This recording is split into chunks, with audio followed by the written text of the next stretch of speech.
Chapter 8. Sipuleni incwadi yabaseRoma isahluko 8.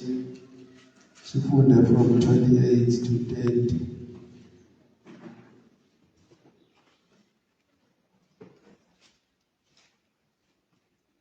Osejolile bazalwana ngasifundela Romans chapter 8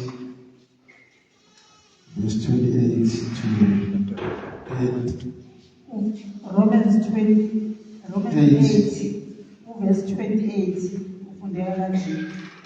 Siyazi ukuthi kwabathandekayo uNkulunkulu konke kusebenzelana kube ngokuhle kulabo ababiziwe ngecebo lakhe.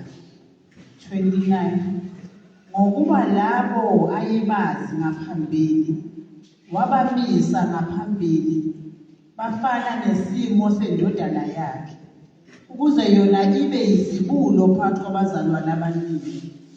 30 Laba abamisile ngaphambili ubabizile futhi labo ababizile ubalungisisile futhi labo abalungisisile ubaphile nenkazimulo futhi. Amen. Baba wethu ayingcwele nomlisa wenkosi yethu Jesu Kristu. Baba nali izwi lakho uNkulunkulu wethu. Siyanikela impilo yethu esandleni sakho. Siyakhuleka egameni likaJesu Kristu. Umoya oyingcwele ukuba Baba wethu ucacise inhliziyweni zethu. Bese kuthi lowo nalowo uNkulunkulu wethu impilo yakhe ibe transformed ibe uNkulunkulu wethu okufunayo ukuthi njengabantwana bakho. Siyakhuleka egameni likaJesu Kristu ukuthi kube lowo nalowo abe nenhliziyo evumayo, abe nenhliziyo ethi Nkosi ngize ukuzolalela izwi lakho uNkulunkulu balishintshe impilo yami. Izwi lakho uNkulunkulu linamandla, liyadala okungekho kube khona. Baba naseyimpilweni zethu sikhulekela ukuthi lenze umsebenzi, lidala izinto ezintsha njengabantwana bakho. Sikhule uNkulunkulu wethu egcwele eqondene namaqiniso osibizele ukuba siwazi njengabantwana bakho bese siyaphila njengoba siwaqonda egameni likaJesu Kristu. Amen. Hallelujah. Bazalwane, kulamalanga mangithola ithuba sokwesibheke le ndaba isihloko esithi we were created to become like Christ. Sidalelwe bazalwane ukuthi sibe kwi-transformation yokufana noKristu. Hallelujah. Siyazi ukuthi ngokwecebo likaNkulunkulu mawubheka uGenesisi isahluko 1 verse 26 lithi izwi lenkosi masenze umuntu ngomfanekiso wethu. Hallelujah. Ilokho ekuqaleni okusemplanini kaNkulunkulu.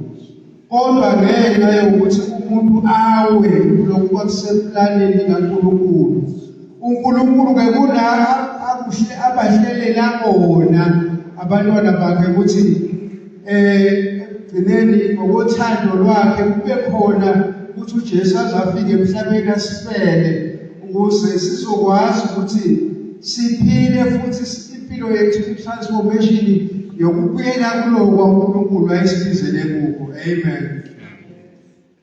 Okunye angathi ngiwumuntu ngiselapha emhlabeni ngisanyathela intuthana ethi ngiyazi ukuthi abantu babesho njalo uthi ungasindiswa kanjani lapha emhlabeni usanyathela intuthana. Intuthana vele emaye kwenzeka inyangena ngaphansi komnyango uzoyinyathela. Haleluya. Kodwa le ndaba ukuthi sibizelwe ukuthi sifane noKristu akusho ukuthi njengoba uJesu wayengumuntu ngokugcwele enguNkulunkulu ngokugcwele nathi sesizoba njalo. Kodwa kusho ukuthi le character noma lesimpilo sobuNkulunkulu ithi thina sesamukele uJesu kufanele sibonakale uma sihamba siphila phambi kaNkulunkulu naphambi kwabantu. Haleluya. Ubefakaza uma uNkosi lapha uthole ukuthi umuntu usindisiwe kodwa kusenezinto ezikhonjwa emandleni okumnyama umuntu uyazenza ngapha uma akhulume okunye maphumela ngaphandle wenza okunye. Asifanele bazalwane lethi siphile impilo yonwabo. Haleluya. Ukuthi malifika isihlahla esigreen liyashintsha luba green. Haleluya. Kodwa sibizelwe ukuthi impilo yethu iguquguqulwe usuku ngosuku ukufuza impilo kaKristu. Haleluya. Haleluya. Yona into bazalwane standard esibekelwe sona. Empilweni zonke izinto kunesitandard okufanele sibuke ukuthi mayenzeka kufanele ifune ukufana nayo noma isebenzele ukuba kuliphi izinga. Thina izinga njengabantwana bakaNkulunkulu umuntu ofanele ukuthi ngabe silangazelela isimpilo sakhe usuku nosuku ukuthi sifuna ukuphila njengaye ubani uJesu. Ungafunda encwadini yamaGospel onke ubheke ukuthi uJesu eyimene ezahlukene wayenza njani. Mina njengomntwana kaNkulunkulu uma kuvela isimo kufanele ngibuze ngibheke izwi likaNkulunkulu ukuthi kodwa manje uJesu abenze njani. Haleluya. Niyazi ukuthi bazalwane kuphela umzalwane wonke unaleso similo. Ngabe ibandla likaNkulunkulu lithuthuke lapha kwelinye izinga hayi ngeleni kulo njengamanje. Haleluya. Ngabe sesikwelinye izinga ngoba ngabe usuku ngosuku uhlala ulambile ukuthi naku akafinyeleli khona naku akafinyeleli khona. Haleluya. Uyazi ukuthi ebandleni likaNkulunkulu kunezinto uNkulunkulu ayibheke kwabanye kodwa abakaqali ukuzenza ngoba abakanyuki bafika lapho uNkulunkulu afuna ukuthi babe khona. Haleluya. Wonke umuntu bazalwane kunezinto uNkulunkulu ayibhekile kuye. Wonke umuntu ubheke incwadi yabaZalwane chapter 12 umuntu umnikile ukuthi uzomkhonza ngasiphi isilinganiso. Haleluya. Uyothola ukuthi isilinganiso sakho sileya kude wena usenda. Haleluya. Mhlambe uma lokhu kungekho ukuthi usuku ngosuku ngifuna ukuthi impilo yami ibe transformed ukufana nekaKristu uzoze udlule emhlabeni ungafikanga kulesilinganiso uNkulunkulu akubekele sona. Haleluya.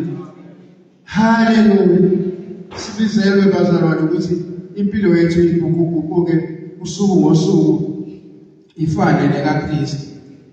Niyazi ukuthi singakakhona izenzo zethu besikhomba ubani bazalwane? Bekhomba uSathane. Haleluya.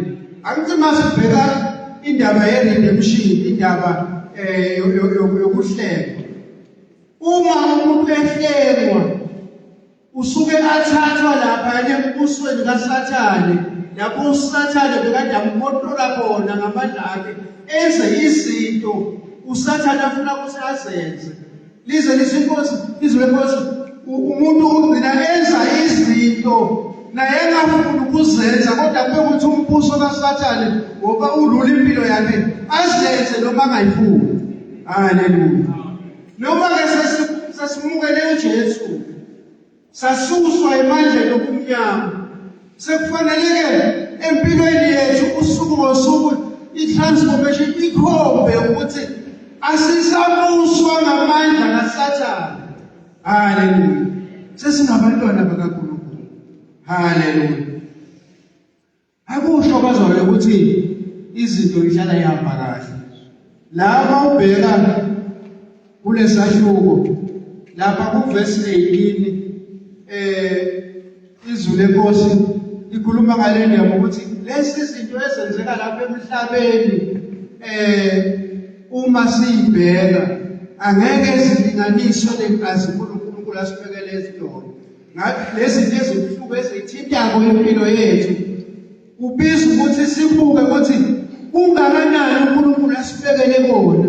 Ngeke ngisuswe ihlupheko, ngeke ngisuswe ukuthi ngedlulelwe ihlobo esondele kimi emhlabeni, kodwa ngizoba ngoba into angibekele yona uNkulunkulu inkazimulo ngeke izilinganiso nalezi zinto eyisazokwembuka. Haleluya. Awufunde khona kuyo le chapter ubuyele emuva verse 5. Verse 5. Ngokuba abamnyama banaka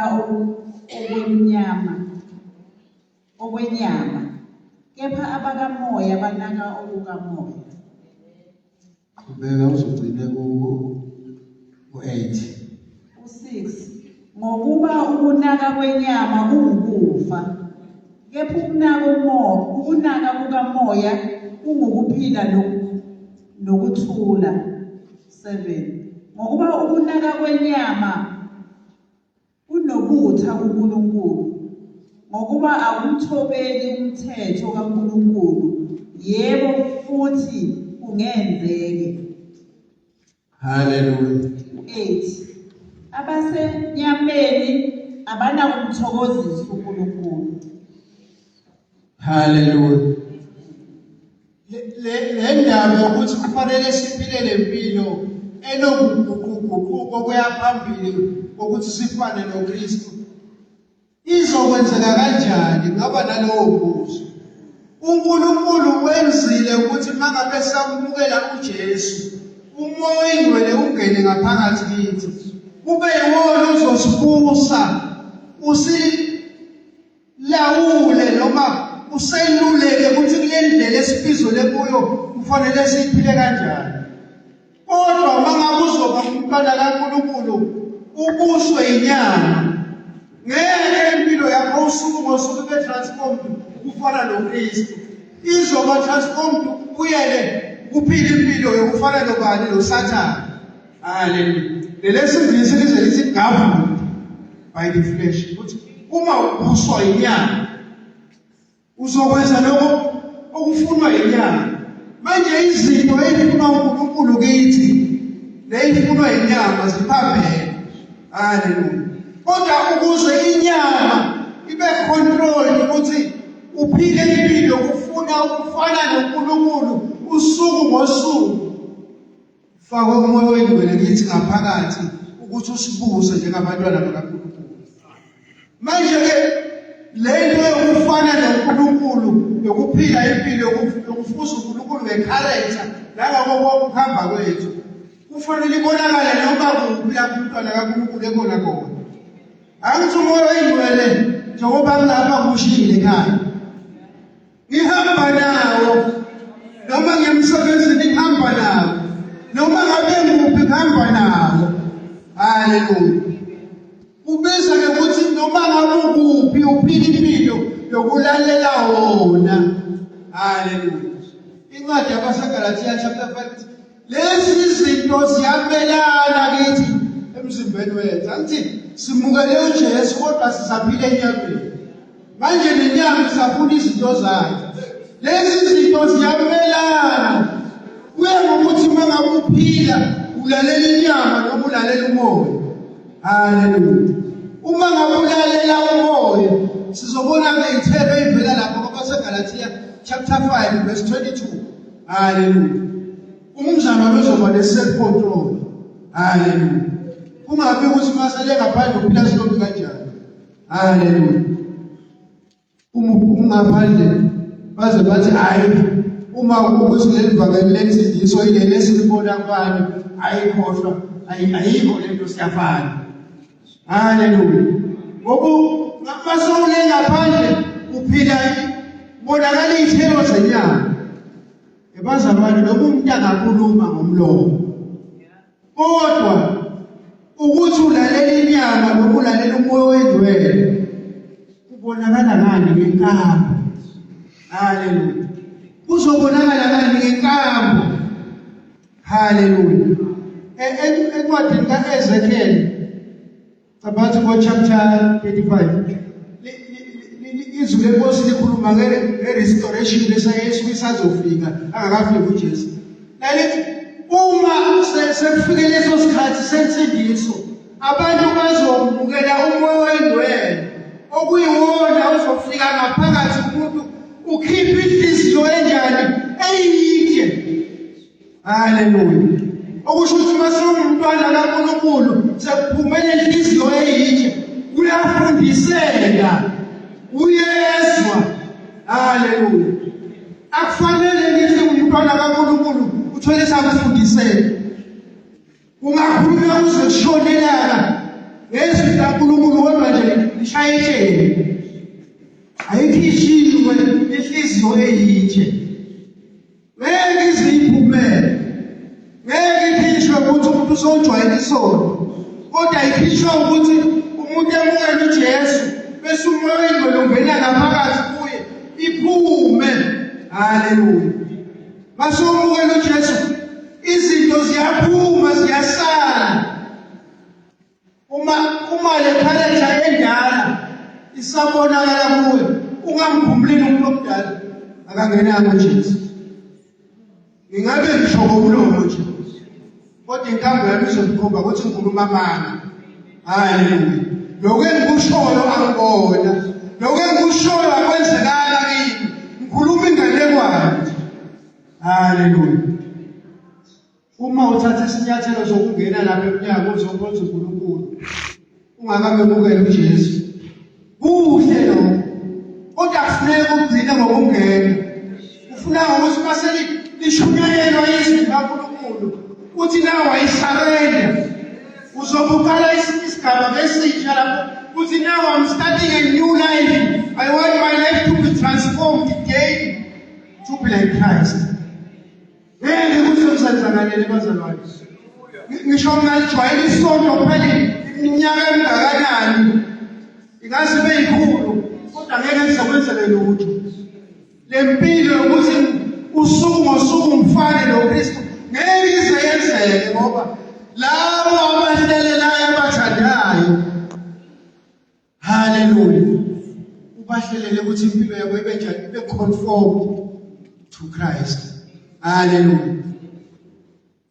Lokhu kuvuleleke kumuntu wonke. uNkulunkulu uthanda umuntu wonke. Uyafuna ukuthi wonke umuntu afinyelele ekulazini iqiniso asindiswe. Kodwa kuya ngokuthi noma uhlelile uNkulunkulu lokho emaphakadeni mase lishunyayelwa izwi likaNkulunkulu uresponda kanjani noma uyathalalisa nje. Haleluya. Bazalwane, uma sinethemba lokuthi sifuna ukumbona ufleke impilo yethu ngempela bazalwane ikukukhulu usuku ngosuku. Haleluya. Kungabi nezinto ezikhuluma uNkulunkulu leso uyithalalise uthi hawo lokho bayokhuluma baze beme lokho abakhohlwe. Haleluya. Bokhuluma baze beme lokho abakhohlwe. Ungathi uJesu angeke nalokho noma mathi uJesu angenze lokho abakhohlwe. Ngeke sizakwenziwe yini. Ekugcineni bazalwane uyilimaza wena njengomzalwane. Phela 1 John chapter 3 verse 2 lithanda kabonakala kulokuba esiyoba yini. Kodwa mayibonakaliswa sizoba njani? Sizofana naye. Ngeke wenzele mlimo ukuthi uma uJesu asabuya ufane naye impilo yakhe ingaba transformed day ukuthi ufane noJesu. Haleluya. Kufuneka lento yokufana naye iqale manje sisaphila. Uma izwi likaNkulunkulu likhuluma nami mphakamisa isandla ngisalele ngithi yes Nkosi ngiyaxolisa ngithethelele kodwa kusukela manje lokho sokukhombela enhliziyweni yami ngiyabuyela. Haleluya. UNumber 79 lo uthi ingenwe emoyeni ilizwi lakho Nkosi. Amabala mangaphomba enhliziyweni yami. Ungabi umuntu ozothalalisa. Uthini? Ngihlanze kuwonini namuhla. Ngihlanze kuwona namuhla Nkosi. Hayi sasa nini namuhla. Impilo kaMzalwane umuzoyihamba successful phambi kaNkulunkulu uhambe iba transformed ukufana noJesu. Umuntu osalenda njalo mangabe khona ibala likhombayo uNkulunkulu enhliziyweni yakhe. Haleluya. Singabi namabala ukuthi noma ngabakhomba zaphile uJesu lawo akakhohlwe ngeke. Haleluya.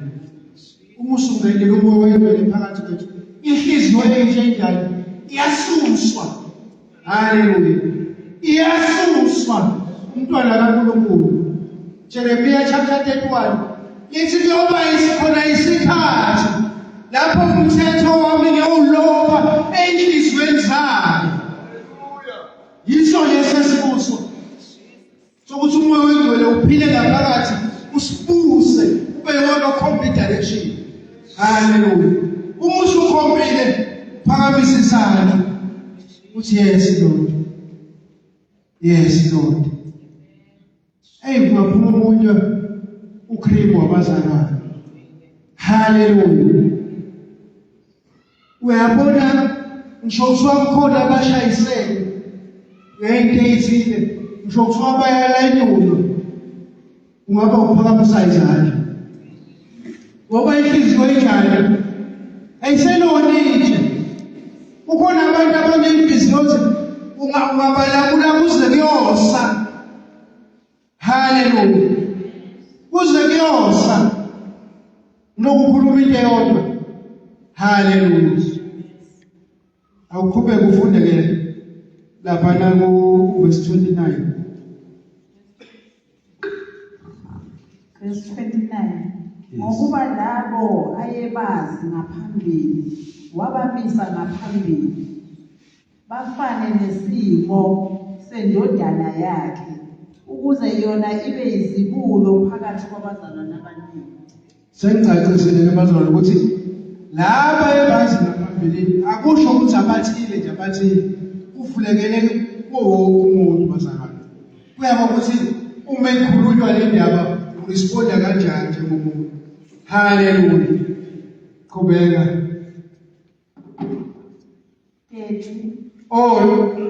Ukuze babe njani? Babe conformed to bashintshe bafane nani? Nendodana. Haleluya. Bazalwane, umlozana akayibuki. How far? Impilo yakhe ukuthi transform ifane nekaJesu. Ungayikhohlisi nje. Ubuke ngaphakathi ngempela lakho ukuthi isimilo sakho sinjani. Impilo yakho injani. Haleluya. Niyazi ukuthi noma ngafa izinto engazi ngazo njoba ngilapha phakathi kwenu ebandleni ngeke zife. Izinto ezikuwe noma uyicabangako ngokubuka impilo yakho uyayithanda yini uthi kwicharacter yami nalokhu ngeke kufe. Ayifuna ukushintsha manje. Angifanele nje. Haleluya. Isimilo asipheli. Noma ngasekuthiwa umathenjwa lona wayenje. Haleluya. Kuya ngokuthi umzalwane unjani, waziwa kanjani ebandleni. Haleluya. Nasemphakathini bayothi ubani lona wayenje. Bashokile isimilo sakho.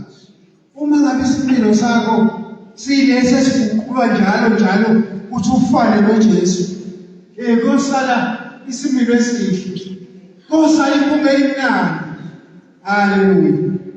Incwadi yabaseRoma ikhuluma la ngendaba ukuthi lapho umpostoli Paul wabaseFesu Corinthians la ikhuluma nge-triumphal procession. Incwadi yabaseKorinte. Lapho umpostoli Paul yakhuluma ukuthi thina siyiphunga emnandi uJesu ubukisa ngathi. La ukhona uJesu ubukisa ngawe ukuthi nangowami. Haleluya. Noma ufihla ube umuntu ngakufihla phela ukuthi ayimangasho ukuthi ngowami lo. Haleluya. Phela khona abazalwane la ungaphila khona uthi ngizobheka umathenjwa lo kumzalwane osindisiwe abantu wayekhanda usho kuphi? Asinayo umathenjwa njalo la. ngoba indlela umuntu asuyaziwa ngayo lapha phila khona. Waziwa ngenye indlela nangapha ebandeni kwazi ngenye indlela. uJesu wayephila impilo efanayo everywhere. Hallelujah. Wayenayiphila impilo yamathuka amakhalazi abantu. Usimasala lapho uzokwelokhu, masala lapho uzokwelokhu. Hallelujah.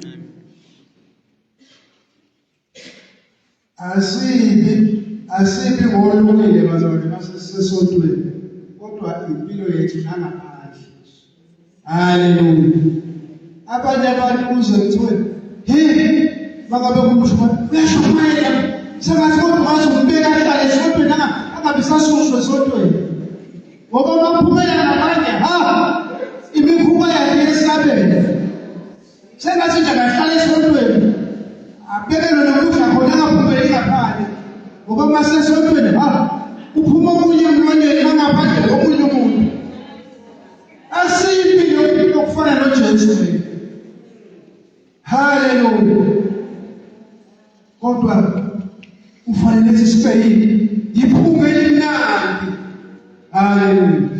Sibe yiphumela imnandi. uJesu abukise ngawo ukuthi niyababona bani. Njengoba uSathane wayahamba emhlabeni ukuthi uyibonile kodwa ingabe uyakujoba. uNkulunkulu emethemba ukuthi noma uSathane ngathi uzaba ngani, ngiyamazi lona hayi umele ngeke ashintshe. Noma izinto sezinjani ngeke ashintshe. Hallelujah.